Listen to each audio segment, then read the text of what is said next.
ya. Ini tahan, ini raba. Kemudian ini tahan, ini raba ya.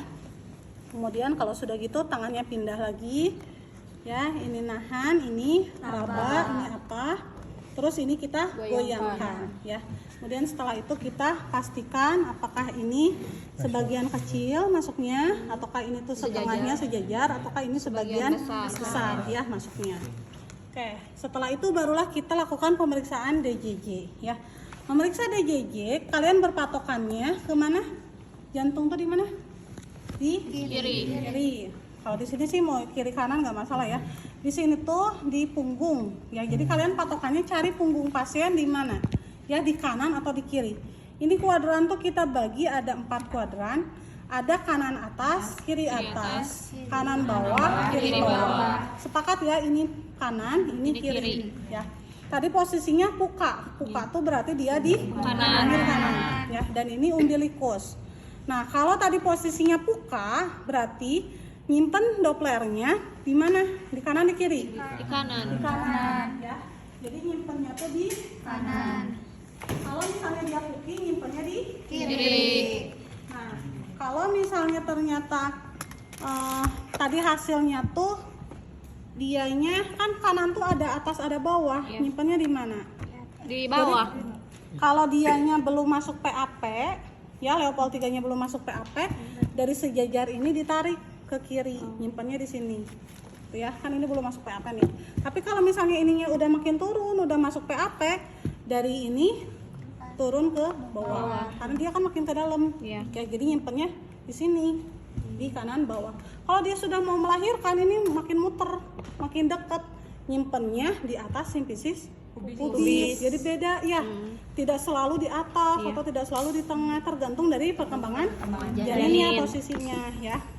Nah, si pemeriksaan Leopold tuh tujuannya tuh untuk itu, untuk mengetahui keadaan janinnya dan mengetahui juga posisi janinnya, kemudian mengetahui juga tadi usia kehamilan, juga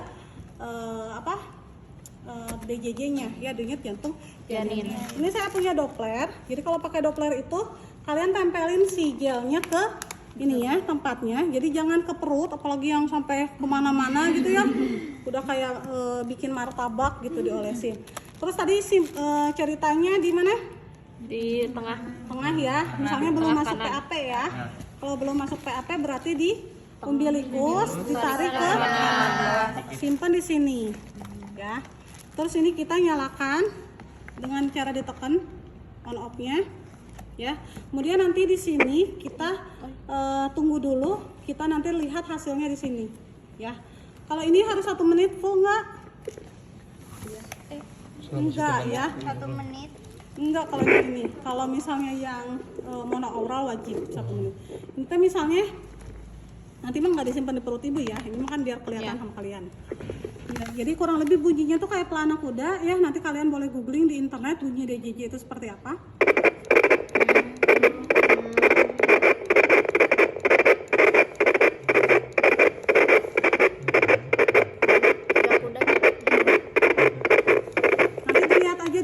Kadang 127, kadang 129, kadang 128. Lamanya tuh atau banyaknya seringnya 128, berarti dirata-ratain aja sekitar di berapa. Taruh tadi misalnya 128 kali per menit. Normal nggak 128? Normalnya berapa kali berapa? 120. Kalau kurang dari 120 dikatakan apa? Gawat janin atau fetal distress. Lebih dari 160 juga gawat janin. Kalau udah selesai ini harus dilap ya. Ini juga dilap ya. Kemudian ini dimatikan lagi ya dan ditempel. Ini tadi apa nama alatnya? Doppler. Kalau Doppler wajib pakai ini ya, ke bengkok. Doppler wajib pakai apa?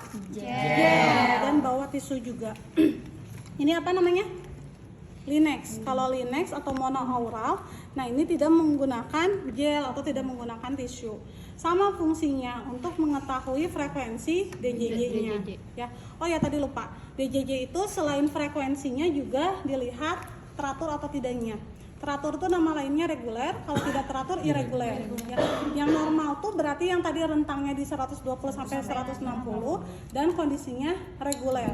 Yang tidak normal kalau kurang dari 120 atau lebih dari 160 dan irregular.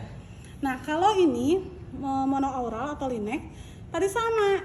Kita harus tahu dulu posisi punggungnya, ya dibuka atau dipuki. Terus tadi udah masuk PAP atau belum, ya kalau udah yakin. Atau tadi tuh tempat yang tepat untuk nyimpen si Doppler tuh namanya tuh titik PMI, punktu maksimum impuls. Itu tuh tempat dimana yang lebih terdengar, ya. Nah, kalau pakai Doppler tuh jangankan jadi tadi misalnya tuh ya, saat gini masih belum dapat, jangan langsung pindah-pindah dulu ke yang lain. Geserin sedikit, boleh dengerin putar ya, geserin dikit gitu. Kalau tadi kalian udah yakin tempatnya di sini ya. Nah, walaupun ini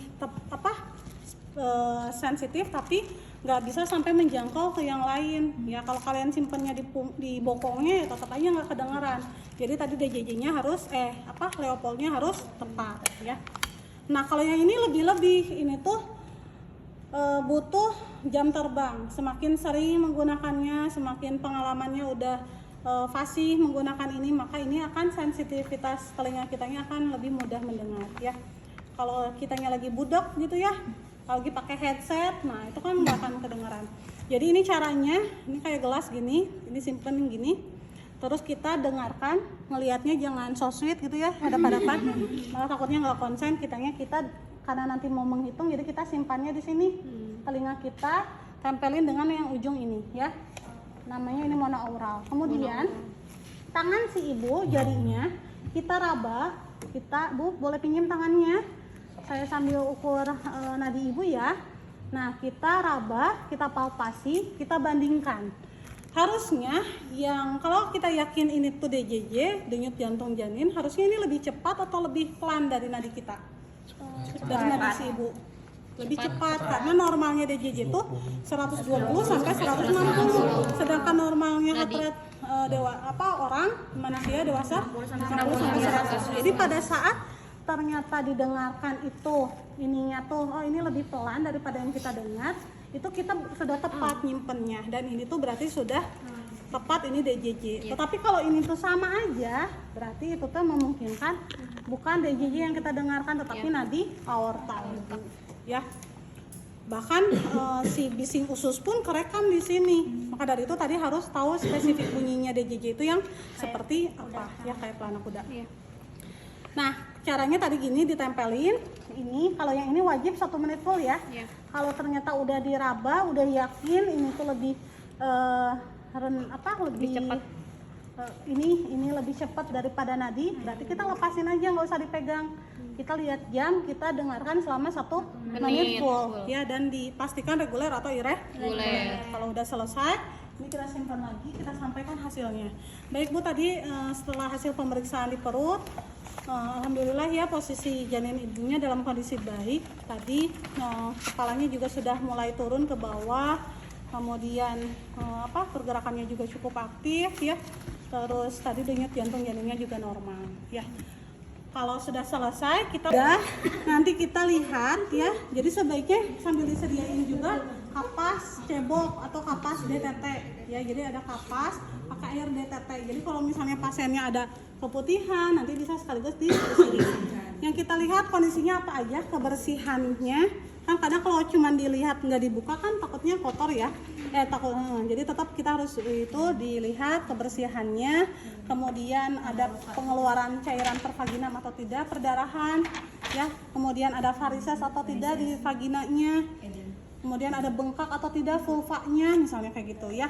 Nah, kalau udah nggak ada, bersih, kita anjurkan pasiennya untuk miring. Bu boleh miring. Nah, untuk melihat pemeriksaan anus, kita lihat, kita raba apakah ada hemoroid atau tidak, wasir atau ambeien.